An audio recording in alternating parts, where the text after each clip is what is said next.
How's it going, guys? Cody back again, dropping out another video. Right, guys, before I read this story, which is about a prison officer mentioning about his friend having his head cracked open or skull fractured whilst working on the job, I'm going to read the story. But before I read the story, guys, let's be straight and true. Right now, prison officers would like you to believe that it's just prisoners that dish out violence in prison. From prisoner to prisoner assaults to prisoner to prison officer attacks. It's a scenario missing over there, guys, isn't there? And that's prison officers attacking prisoners. But apparently, according to the system, it don't happen. And all they do, guys, if they're wearing body-worn cameras, they're not turned on. And if they are turned on by accident, the security scrub them, or they just come into your mob. They come in mob-handed, mufti squad, come in mob-handed and twist you up and fuck you up. Or they do it in the segregation unit in your cell, off camera. Goes on, guys. That being said, let's read the story. Headline reads, "My friend had his skull cracked open.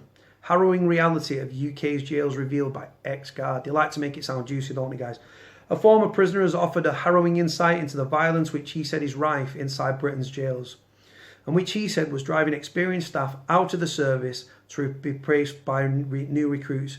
Couldn't get my words out. His comments came a week after official figures showed a 27% rise in assaults on staff compared with last year. The man, who spoke to express.co.uk on condition of anonymity, spent almost a decade in the profession before eventually deciding enough was enough, and he said underfunding of the prison service has been ever present since I joined it. The control and restraint that used to be effective is being weeded out to replace by less physical restraint, something called minimising and managing physical restraints, or MMPR. He stressed staff on the front line did their best on a daily basis, but felt they were not given sufficient backing by their managers. He added, "The funding levels are critical. Equipment used by officers are generally not fit for purpose. They introduced uniform boots that were promised to be as good as Magnums, turned out to be cheap Chinese knockoffs, and that hurt most officers' feet. The general public don't understand what goes on behind those gates, how violent inside life of prison is for everyone. It's not like it's in the press a lot. Something bad happens, such as murder inside or a riot. Prisons, to be fair, no, that's rubbish. Prisons are in the newspapers and the headlines on a daily basis or every few days, at least once a week. Due to this, prisons are not discussed at all. Assaults on staff have been at a record high, and I have been subject to these over my time working in prisons." It says here, "I've witnessed my mate have his skull cracked open to the grey matter by an inmate during a fight that kicked off for no reason." It says here, "Good staff with loads of experience leave the service as new staff graduate with little or to no life experience, and that is dangerous. The Ministry of Justice figures revealed that there had been 9,485 assaults on staff in the year to June 2018, which 947 were classified as serious, i.e. requiring medical treatment or resulted in fractures, burns or extensive bruising. But overall, assaults rose by 20% to a record high of 32,559, with prisoner-of-prisoner assaults up by 19%. Speaking last week, Prison Officers Association General Secretary Steve Gillian blamed the lack of funding. He said the correlation of that with the budget cuts we have endured just can't be ignored any longer. Addressing last week's figures, Justice Secretary David Gork said, "I have been clear in my absolute determination to bring down the unacceptable levels of violence in our prisons. The safety of our dedicated officers is paramount, which is why we recently changed the law to double the sentence for anyone who attacked them. And we are rolling out parva, incapacitant spray, body-worn cameras and police-style handcuffs and restraints." Mr. Gork pointed the government has recruited 3,500 officers. Sorry, 3,500 officers. And shit, I get my focus all over the past 2 years, and we're spending an extra 40 million on safety improvements.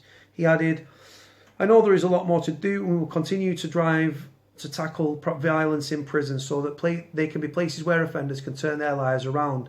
A Ministry of Justice spokesperson said the safety of our dedicated prison officers is paramount, which is why we recently changed the law to double sentences for those who attack them and are rolling out parva, incapacitant spray, body-worn cameras and restraints."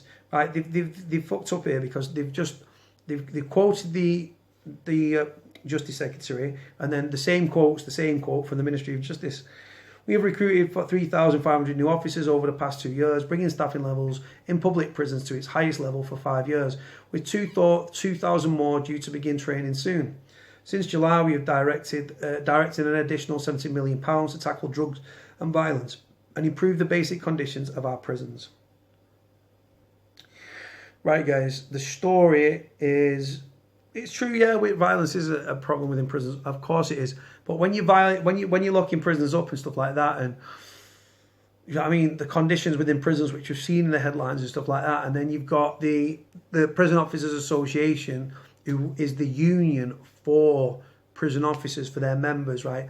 They're trying to arm themselves. They lobbied for the smoking ban, which has seen an increase in violence. They've then used that increase in violence to walk out of prisons. They carried a mass walkout in prisons up and down the country, right? If they didn't get X, Y, and Z, they got a pay rise of 2.5%.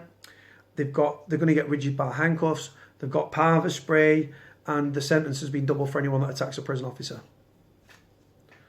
Right?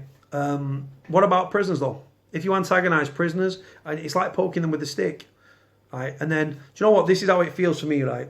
Prisoners have got a bad reputation. We're criminals. We're prisoners. We're not all guilty. You've got people on remand and you've got miscarriages of justice. But for the most part, we're in prison. We've done wrong, right? Now, like I say, these prison officers and the Prison Officers Association lobby for the smoking ban. They wanted to take burn off prisoners, which has been used as currency and has long time been used as a stress release. So it's like poking prisoners with a stick. And then when we bite and we fight back, they say, look, the violent thugs. And that's how it works, guys. Poke with a stick, annoy them, shit conditions, shit fucking regime, non-productive regime, take the smoking ban from them, quality of food, mental health services are inadequate, poke the prisoner with a stick, and then when he bites back, go, look to the public, go to the papers, look, prisoners are violent places, feel sorry for us. Well, be careful what you wish for. Prisoners do lash out for no reason sometimes, but a lot of prison officers lash out for a reason. If you get a kicking from a screw, prisoners have got long memories. And they will bide their time and bide their time. And then when the time comes, they will strike. And they'll get that prison officer. Or they'll pay another prisoner to get at that prison officer, swill them, pot them, urine and shit. Or piss and urine piss and urine. Piss is urine. Piss and shit together, or urine, or whatever. Goes on, guys. But like I say, look at the reasons why prisoners lash out. Mental health services are inadequate. Mental health. Like, people clear debts by going after officers because a dealer might have a problem with the screw. You go and pot him and I'll take 200 quid, 100 quid off your thingy. Goes on, man. Like I say, products of the environments, violence, smoking ban, mental health services inadequate, sustained periods locked behind your door, anger, frustration, mental health, conditions, treatment, regime. The law, it all plays a part, guys, why prisons are how they are. Like I say, the Prison Officers Association, they keep saying, oh, safer prisons for all. Let me tell you, they don't give two shits about prisoners. Simple as that. Yeah, prison officers have been attacked. What do you expect? It's like signing up to be an Olympic diver and then getting wet and complaining. It comes with the territory. If you go in the police force, right, it's like you're not expecting violence or something. You're going into a violent, like you're going to be locking up violent people for the most part. So the fact that they want to bitch and complain, if you're not able to do the job, simple, don't do the job.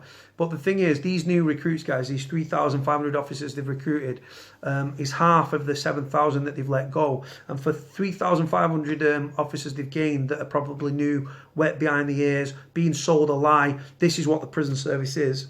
They get into the job, and then it's not what they're experiencing. You've got highly, like long time cons that have got a long history over many decades and stuff, masters of manipulation, and then you've got these young men and women, 18-year-old, 19-year-old, 20-year-old, right, wet behind the ears, no life experience, and you're putting them on wings with experienced cons.